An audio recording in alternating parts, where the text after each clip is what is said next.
Ya sing bawa sing tabah tawakal, Nduk. Mergo wong wadon bawa niku manuk akeh sing manggung. Oh ngoten nggih kok Mula Pak nek kowe niki. ngujo makani manuk kuwi entuk sekolah ra tutup.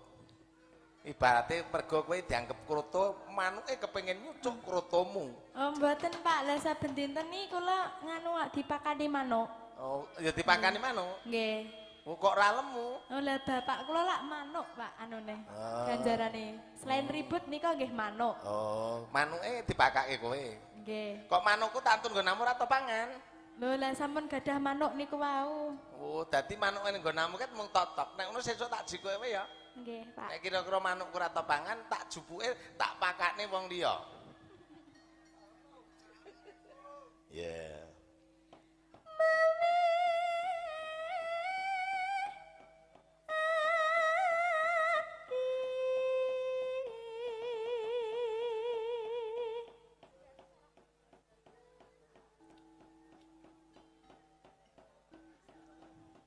Kelangan aku, Pak. Ya ora apa-apa karo digoleki. Kelangan. Diling-iling. Mula nek bawa kejukuli ngandhake manuk, ambak sak manuk kuwi tenan, dayane gedhe. Manuk kuwi malati, aja sok kuli ngandhake manuk, ya. Aja meneh kok lagune manukan. Ya. Ketemu rung, Nduk?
Ya ngono kuwi, Nduk. Nah.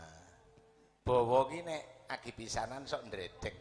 Nggih, Pak. Rada geter pater ngono ora apa-apa mergo pisanan. Nek wis pindho ping 3 ping 4 biasa. Aku mbiyen bawa pisanan ki ya ndredeg kok, Nduk. Ning bareng saiki ini boro-boro kok ndredeg biasa. Ya. Tresnaku sundalwi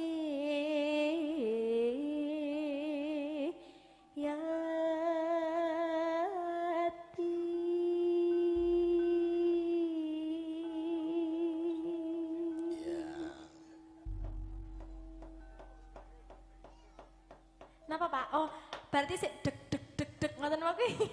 Dedeg ta, Pak? Sing dedeg sing deg-degi dalange. Apa iki? Kendange. Mergo nek ngadepi piyayi sak kaya kowe-kowe iki arep kemake kaya apa pengendang kuwi mbritoli, Nduk. Ngoten niku.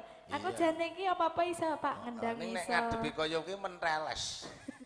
Si kowe ning pengendange sing mudhar. Bocah iki klebon apa iki kok ora mati-mati. Ya. Wis aja dibatin. Lamingut siwate nang geget lati anjinjit alise sasalah pawane lancer kuning yang sama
Iya.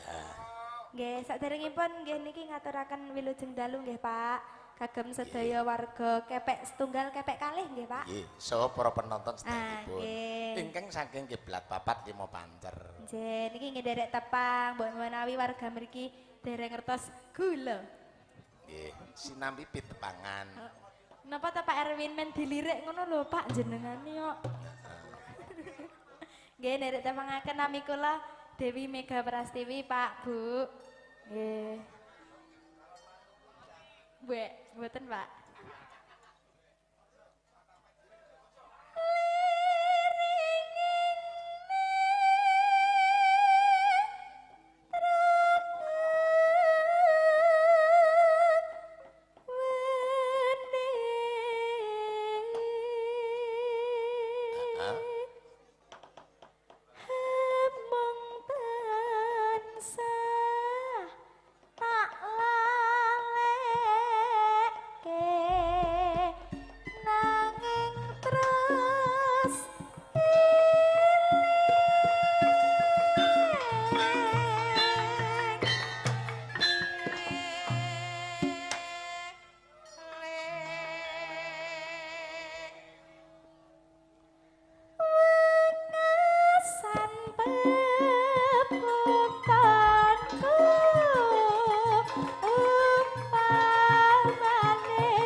Pambutan saking Sumatera sampun dipun aturaken.